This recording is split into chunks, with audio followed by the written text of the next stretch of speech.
Olá, meus irmãos, que o Eterno abençoe a todos. Meus irmãos, eu vou falar sobre a questão da mulher ficar calada na igreja nesse áudio, mas assim, eu vou primeiro fazer um resumo até chegar onde eu quero, para que o entendimento fique claro para todos vocês. Então tenham paciência que eu vou mostrar muitas coisas interessantes para que a mensagem, quando chegar no momento que a mulher ela tem que ficar calada na igreja, vocês entendam claramente.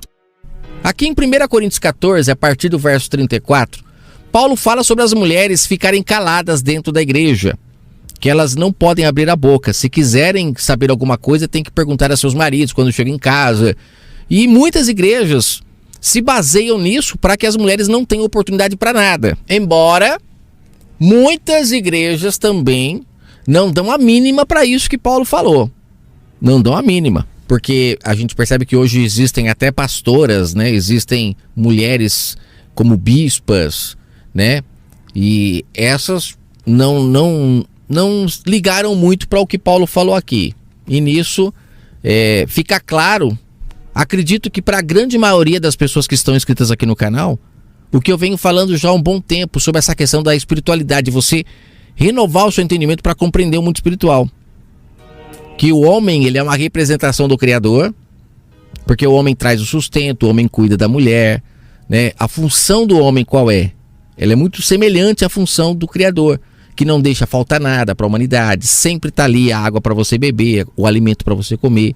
E o mesmo jeito que a mulher, ela tem uma sombra, quando você olha para a mulher, você já vê o que? A humanidade. Qual que é o papel da humanidade? Cuidar, assim como uma esposa fiel, ela não trai o seu marido, ela cuida da casa, dos filhos. Assim também nós temos que cuidarmos do planeta Terra, cuidarmos do nosso corpo, cuidarmos uns dos outros, como uma mãe cuida dos seus filhos enquanto o marido está cuidando dela. É perfeito isso, acredito que dá para entender bem. Inclusive, assista a primeira parte de 1 Coríntios 14 que eu gravei falando sobre aquela reunião que Paulo fala para ter com decência, que fala de falar novas línguas, ele fala lá sobre os profetas, pessoas que profetizam, ele fala várias coisas lá que nessa mensagem ficou muito interessante para se abrir o entendimento. Mas voltando aqui no assunto, quando a gente consegue enxergar essa questão espiritual que eu estou falando aqui, de homem, quando você enxerga o papel do homem na sociedade, você consegue enxergar também o papel do Criador para com a humanidade. Quando você enxerga isso, enxerga também o papel da mulher, aí você começa a entender o que significa ter amantes, né? O que é uma mulher que vai atrás de um amante?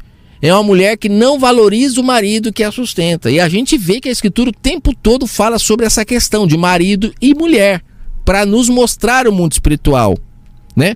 A gente vê lá no livro de Oséias que o pai pede para que ele se case com uma prostituta para representar o Criador, como ele estava se sentindo perante Israel. Leia o livro de Oséias, lá no comecinho você já vai ver o Criador pedindo para que o profeta fizesse isso. Olha aí, então eu não estou louco. O Criador utiliza sim o papel do homem, da mulher, para a gente entender o mundo espiritual. E inclusive o papel da prostituta. A prostituta é uma personagem no livro bíblico, é recorrente. A gente vê que o tempo todo tem uma prostituta ali no meio. Por que sempre tem uma prostituta nas histórias do livro Bíblia? Porque a prostituta, ela representa aquela parte da humanidade que hoje é a grande maioria, sempre foi na verdade, né? A humanidade que não se relaciona com o marido verdadeiro, mas que busca em seus amantes entender a verdade, compreender alguma coisa e nunca chegam de fato a algum lugar. Se a gente parar para pensar, o Criador, quando ele separa ali Israel do restante da humanidade, o restante da humanidade eram os prostitutos, as prostitutas. Que inclusive o próprio Messias, depois de todo o trabalho que o pai teve, que é o próprio pai nele, né, falando, mas imagina, todo o trabalho que o pai teve para separar um povo na terra, para trazer a mensagem, proteger, lá no final o pai chega na conclusão e fala, olha, não vai ter jeito, as prostitutas vão preceder o reino. Depois de tudo que eu fiz, a noiva infelizmente não compreendeu a mensagem como era para ser. Somente alguns saíram do aprisco, preferiram continuar como prostitutos. Porque quando o pai separa Israel do restante do mundo, o restante do mundo eram as prostitutas que estavam entregues a seus amantes, a enganos, e não queriam saber do Criador. Por isso estavam em trevas. Mas, Quando o pai vem, separa Israel e começa ali a fazer um trabalho de lapidação dentro de Israel, através das suas leis, de todo o trabalho que ele teve, ali existe uma oportunidade de nascer quem? A pura, a virgem, aquela que não era prostituta, não estava contaminada com o restante do mundo. A passagem que fala que as prostitutas precederiam o reino, entrariam no reino primeiro, é Mateus 21, a partir do verso 31, para você se localizar aí, viu? Não tô falando besteira não. Presta atenção no que eu tô falando, vai juntando aí o quebra-cabeça que está todo espalhado no seu entendimento por causa das mensagens todas fermentadas dos profetas da besta. Fique atento aos detalhes aqui que essa mensagem é fortíssima.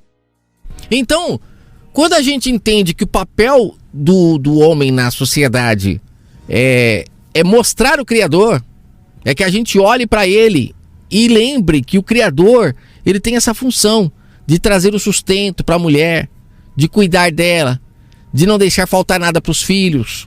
E a mulher tem o papel de cuidar do marido, das coisas do marido. Quando a gente entende isso, você entende o papel do amante, o papel da prostituta, né? Que é aquela que não valoriza o marido.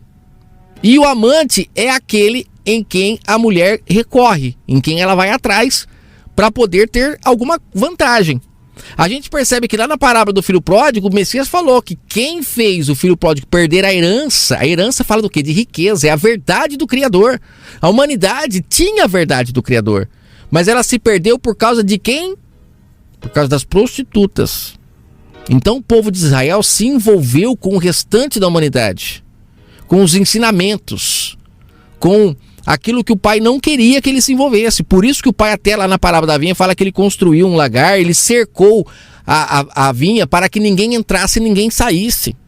Porque ele não queria que o povo de Israel, que era uma noiva que era para ter sido pura, se envolvesse com as prostitutas, que é o restante da humanidade, que são gentios, porque senão iria trazer suas práticas para dentro, iria atrás de amantes também, como o povo de fora vai. Porque as prostitutas, elas são cheias de amantes, que é o povo gentil, cheio de idolatria, de tudo errado. Por isso que o pão não foi preparado para nós. O pão foi preparado, como o Messias fala na parábola das bodas, para os filhos. Ele fala para a mulher cananeia também, né? Foram preparados para eles através de muito sofrimento, a verdade do Pai. Mas como eles se envolveram, a gente sabe da história que eles foram levados a cativo para fora de Israel, trouxeram para dentro de Israel muitas coisas erradas também, né? A gente vê lá no caso da mulher samaritana, que foi morar lá em Samaria, que era uma israelita. Ela era descendente de Jacó e teve 5 amantes. Lá fala marido, que é para confundir a gente, mas o marido é só o Criador. Ela teve 5 amantes que ela estava buscando nos montes. Montes fala de entendimento. No entendimento dela tinha 5 amantes, que no caso não que ela se relacionou com esses 5 de uma vez, a descendência dela cada vez foi se relacionando com um entendimento diferenciado. E a prova disso é que o Emanuel, o pai, ali falando com ela naquele momento que ele teve um encontro com ela, ele fala: e o que tem agora não é seu. Ou seja, ela tinha um histórico da família dela que se relacionou com esses amantes, compreensões erradas que não levavam ao pai. Aí quando chega na geração dela, ela está se relacionando com outro também amante, que não é também quem o pai levantou para falar da sua verdade.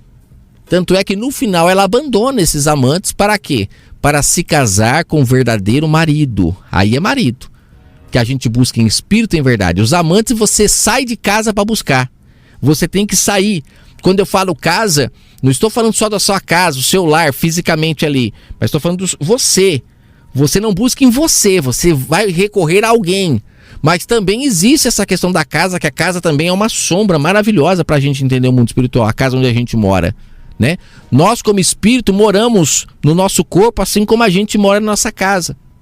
E quando a gente sai de casa para buscar uma palavra, alguma coisa em algum lugar, a gente está indo atrás de um amante, porque o verdadeiro marido, ele já está em casa, que somos nós, o templo do Espírito Santo. Paulo não falou: vós sois o templo.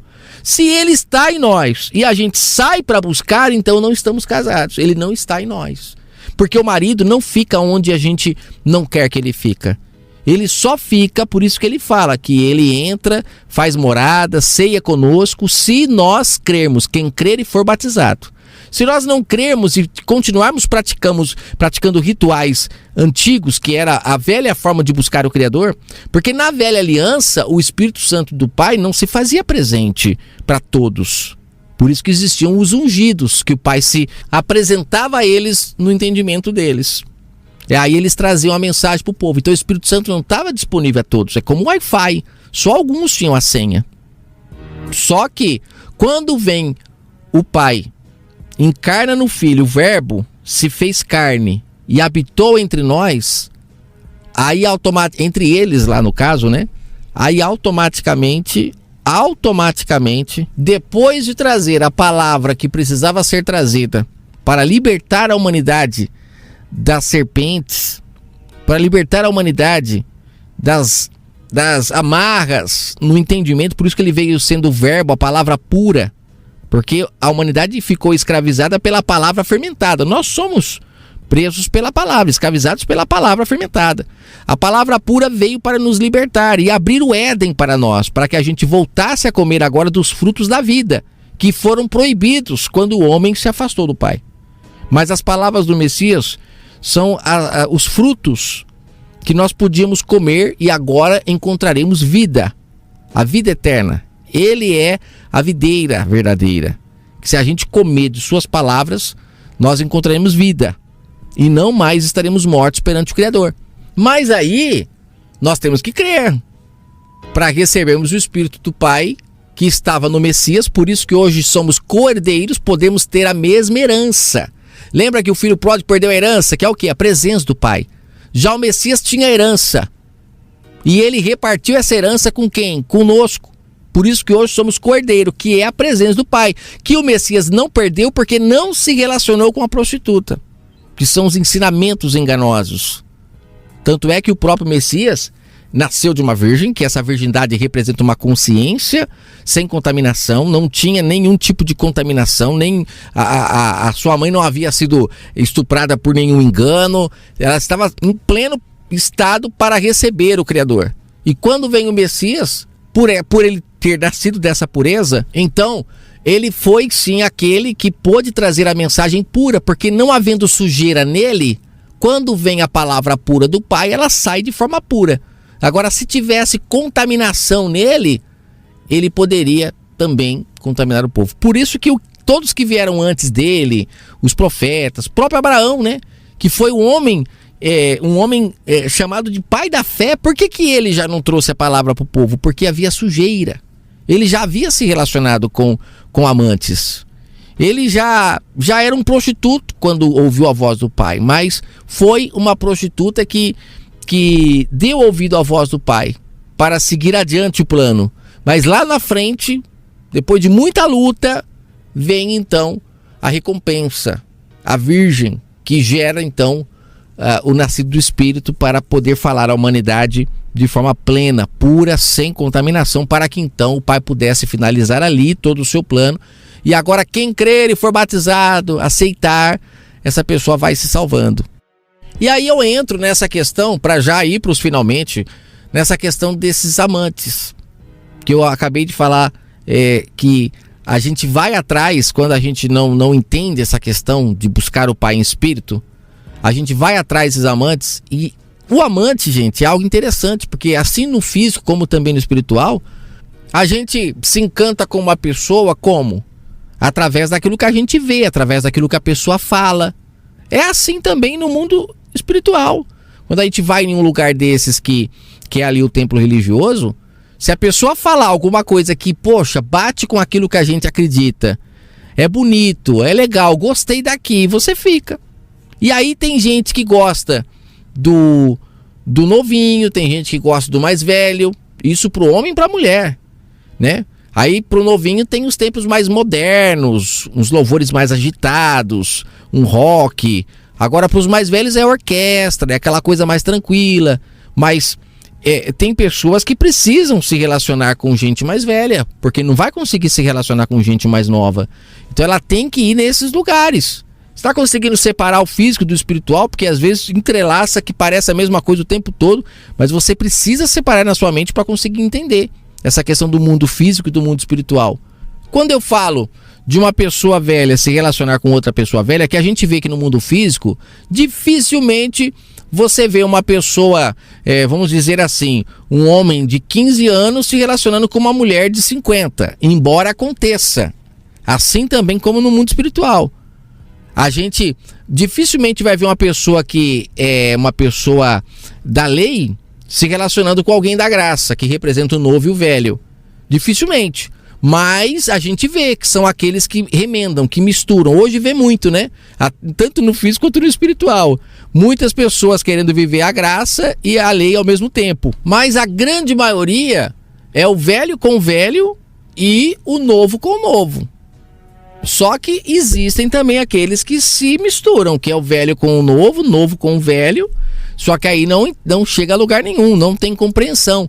E aí a gente vê que, inclusive, essa parte de velho com novo e novo com velho, existe uma questão interessante, né? O velho, quando se relaciona com o novo, dificilmente gera filhos, né? É tudo interligado, gente, é incrível.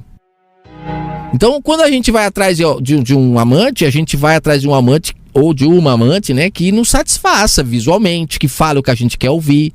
Por isso que tem muita gente quando vem aqui, não aceita o que está ouvindo. Porque de primeiro momento parece que eu sou um líder religioso.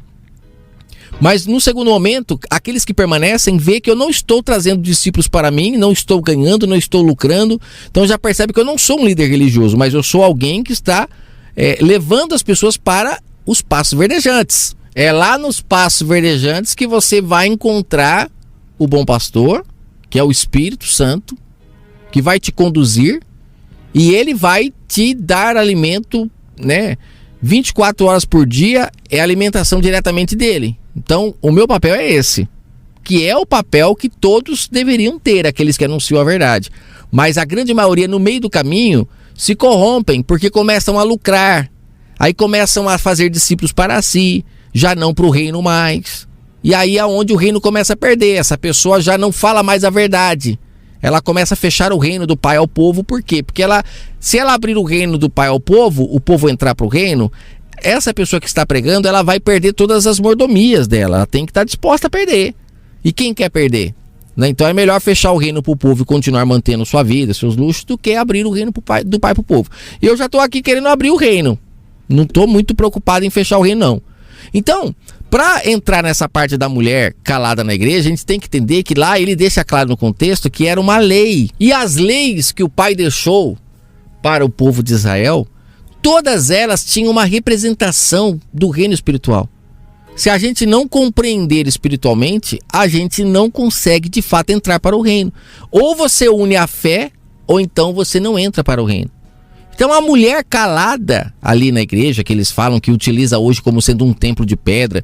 Primeiro, que igreja somos nós, a casa do Pai, o templo do Espírito Santo. Se nós vamos a um lugar para buscar o Pai, então nós estamos indo atrás de amantes. Se a gente entender que o templo somos nós, então significa que nós, como sendo essa mulher, a gente se cala perante o verdadeiro marido, que é o Criador do universo, que fala e a gente aceita. Por quê? Porque afinal de contas ele nos sustenta, ele banca tudo para nós. Claro que hoje nós vemos num mundo dominado pela besta do mar e besta da terra, que a gente tem que pagar para morar, tem que pagar para comer, mas o verdadeiro marido não cobra nada. Tanto é que se você for lá agora beber uma água, tem água para você beber, tem comida para você comer, ele dá. Só que a gente, aceitando que as bestas nos dominem, a gente tem que comprar. E aí é onde que está o privilégio da besta de dominar o mundo, porque ela se beneficia dessa cegueira. Quando o povo acordar, que eu espero que um dia acorde, até essas mensagens são para isso, tentar acordar o máximo que conseguir. As pessoas não vão ficar na mão das bestas do mar nem da terra e vão conseguir viver sem ter que comprar, sem ter que vender. Por quê? Porque estarão livres. Então é interessante a gente entender que essa mulher que tem que ficar calada somos nós perante o Criador. Porque essa é a representação da lei. Agora, você trazer isso e querer praticar como sendo físico, você pode. Mas você não vai entender o reino, vai ficar sempre do lado de fora. Lá em Efésios 5, Paulo fala que assim como o homem é cabeça da mulher, assim também Cristo é cabeça do corpo. E olha que representação que ele usou. Será que eu tô louco? Ele usou a representação do homem como sendo a cabeça da mulher. E assim como Cristo, a cabeça do corpo. Mostrando que a mulher, quando ela é submissa ao homem, no sentido físico, ela representa nós como sendo submisso ao Criador. Se a mulher não é submissa, como hoje as mulheres trabalham, as mulheres... Tudo isso é fruto porque o homem não cumpre o seu papel como ali um representante do Criador. Então, muitos homens machistas e tudo mais, eles agem de uma forma em que as mulheres tiveram que começar a trabalhar para se virar, porque os homens não cumprem o seu papel de homem, elas tiveram que se reinventar. Mas nisso perde a sombra, porque o papel do homem e da mulher, quando a mulher é submissa e o homem cumpre o seu papel como homem, eu tenho um exemplo aqui na minha casa. Minha mulher, ela é fantástica. E, nossa, a última palavra sempre é minha. Ela me respeita, ela tem uma consideração por mim, mas por quê? Porque eu não deixo de faltar com a minha parte. Eu cumpro a minha parte como homem. Não tem como ela não me respeitar. Então, assim também, eu vejo no meu casamento, assim, de forma bem nítida, essa sombra do Criador sustentando e da mulher cuidando. Eu entro dentro de casa, minha casa é um brinco. A comida é a melhor do mundo, porque minha mulher não tem um dia que eu vou almoçar que a comida já não está pronta. Sabe, as minhas roupas tudo passadinha. E ela faz o papel exato do que é para ser a humanidade. Eu vejo na minha mulher isso, o que é para ser a humanidade. E eu tento ser o quê? O provedor, o homem que cumpre também o seu papel de homem. Se sempre fosse assim, a gente teria uma visão clara, mas como tudo se perdeu, por causa que as sombras foram se perdendo, né? Aí automaticamente a gente olha hoje e não enxerga mais. Mas tente enxergar. Eu espero que o Pai te ajude a abrir os seus olhos espirituais para você ver. Porque é maravilhoso entender isso. Apesar de que existe sofrimento quando você vê isso. Porque você vai ver a discrepância, né? A diferença do que é a realidade que o Pai queria do que nós estamos vivendo. No texto parece assim, que a mulher tem que ficar calada e pronto, acabou. Mas no espiritual, porque lá era lei, é obrigação, era ordem. No espiritual, onde tem que ter liberdade para que o Espírito Santo haja, a gente entende perfeitamente que a mulher não se cala porque ela é obrigada a se calar, mas ela se cala por respeito, por consideração, por afeto, por carinho, por ver o quanto ela é bem cuidada. E ela vai falar o quê? Se tudo que ela quer, ela tem, seu marido lhe dá. Para que ela vai procurar amantes? Para que ela vai sair para a rua gritando? Se ela tem marido em casa que a dá prazer.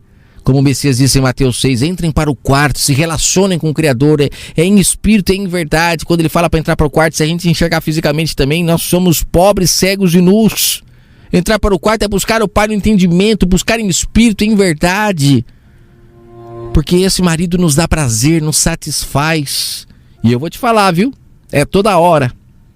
Não é de vez em quando, só de domingo, de terça. É toda hora. Que o Eterno abençoe a todos grandemente. Busque pelo prazer que só o marido pode dar. Vale a pena.